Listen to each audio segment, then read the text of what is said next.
ಕಬಿನಿಯ ಕೊನೆಯ ಕಿರುಚಾಟ. ಯಾರಿಗಾಗಿ ಹರಿಯುತ್ತಿದೆ ಈ ನೀರು? ಒಮ್ಮೆ ಜೀವ ತುಂಬಿದ್ದ ಕಬಿನಿ ಇಂದು ಮರಣದ ಮೌನ ಸಾಗರವಾಗಿದೆ. 2025-26ನೇ ಸಾಲಿನಲ್ಲಿ ಸಂಪೂರ್ಣವಾಗಿ ತುಂಬಿದ್ದ ಕಬಿನಿ ಜಲಾಶಯ ಇಂದು ಡೆಡ್ ಸ್ಟೋರೇಜ್ ಮಟ್ಟಕ್ಕೆ ಬಂದು ನಿಂತಿದೆ. ಆದರೆ ಪ್ರಶ್ನೆ ಏನೆಂದರೆ, ರೈತರಿಗೆ ನೀರು ಇಲ್ಲ, ಕೆರೆ ಕಟ್ಟೆಗಳಿಗೆ ನೀರು ಇಲ್ಲ, ಬೆಳೆಗಳಿಗೆ ನೀರು ಇಲ್ಲ. ಆದರೂ ಕಬಿನಿಯ ನೀರು ಖಾಲಿಯಾದದ್ದು ಹೇಗೆ? 15 ವರ್ಷಗಳಿಂದ ರೈತರು ನೀರಿಗಾಗಿ ಅಳುತ್ತಿದ್ದಾರೆ. ಕಾಡಂಚಿನ ಗ್ರಾಮಗಳು ದಾಹದಿಂದ ನರಳುತ್ತಿವೆ. ಆದರೆ ಇದೇ ಸಮಯದಲ್ಲಿ ಒಂದು ಖಾಸಗಿ ಕಂಪನಿಗೆ ಮಾತ್ರ ನಿರಂತರವಾಗಿ ನೀರು ಹರಿದಿದೆ ಎಂಬ ಆರೋಪಗಳು ಕೇಳಿಬರುತ್ತಿವೆ.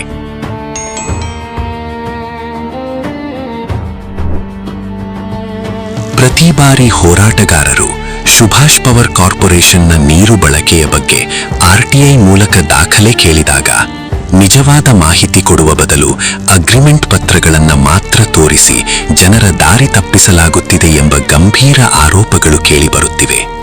ವರ್ಷಪೂರ್ತಿ ನೀರು ತೆಗೆದುಕೊಳ್ಳಬಹುದು ಎಂಬ ಸ್ಪಷ್ಟ ದಾಖಲೆಗಳೇ ಇಲ್ಲದಿದ್ದರೂ ಖಾಸಗಿ ಕಂಪನಿಗೆ ಸಹಕಾರ ನೀಡುತ್ತಿರುವುದು ಯಾಕೆ?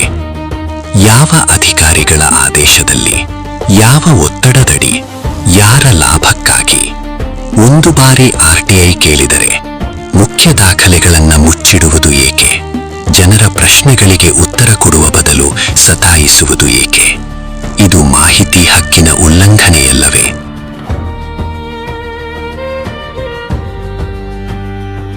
ಡೆಡ್ ಸ್ಟೋರೇಜ್ ಅಂದರೆ ಕಾಡು ಪ್ರಾಣಿಗಳ ಕೊನೆಯ ಜೀವನಾಡಿ. ಈ ಬೇಸಿಗೆಯಲ್ಲಿ ಹೊರ ರಾಜ್ಯಗಳಿಂದ ನೂರಾರು ಆನೆಗಳು ಕಬಿನಿಯತ್ತ ಬರುತ್ತವೆ. ಅವರಿಗೆ ಗೊತ್ತು ಅಲ್ಲಿ ನೀರು ಸಿಗುತ್ತದೆ ಎಂದು. ಆದರೆ ಇಂದು ನೀರು ಇಲ್ಲ, ಕೆಸರು ಮಾತ್ರ.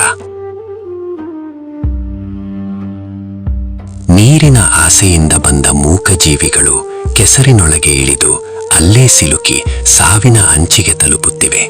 ಇದಕ್ಕೆ ಹೊಣೆ ಯಾರು?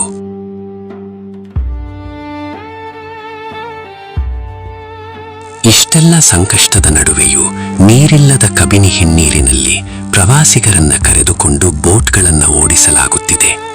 ಏಕೆ? ಡೆಡ್ ಸ್ಟೋರೇಜ್ ಮಟ್ಟದ ನೀರನ್ನ ಮತ್ತಷ್ಟು ಕಲಕುತ್ತಾ ಕಾಡು ಪ್ರಾಣಿಗಳು ಕುಡಿಯಬೇಕಾದ ನೀರನ್ನೇ ಕಲುಷಿತಗೊಳಿಸಲಾಗುತ್ತಿದೆ ಎಂಬ ಆರೋಪಗಳು ಕೇಳಿಬರುತ್ತಿವೆ.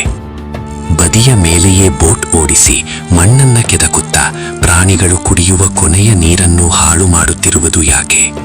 ಇದು ಪ್ರವಾಸೋದ್ಯಮವೇ ಅಥವಾ ಪ್ರಕೃತಿಯ ಮೇಲಿನ ಕ್ರೂರತೆಯೇ?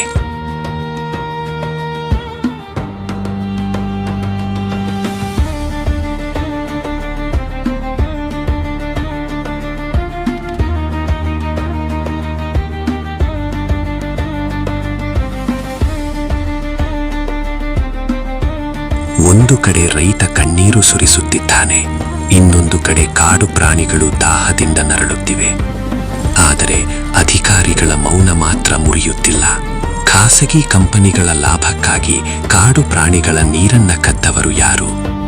ಡೆಡ್ ಸ್ಟೋರೇಜ್ ಮಟ್ಟದಲ್ಲೂ ನೀರನ್ನ ದುರುಪಯೋಗ ಮಾಡಿದವರು ಯಾರು? RTI ದಾಖಲೆಗಳನ್ನ ಮುಚ್ಚಿಟ್ಟವರು ಯಾರು? ಆನೆ ಮರಿಗಳು, ರೈತರ ಮುಖಗಳು, ಒಣಗಿದ ಕಬಿನಿ. ಈ ಎಲ್ಲ ಕಾರಣಗಳಿಂದ ಕಬಿನಿಯ ನೀರಿನ ಬಳಕೆ ಕುರಿತು ಸಂಪೂರ್ಣ CBI ತನಿಖೆ ನಡೆಯಬೇಕು.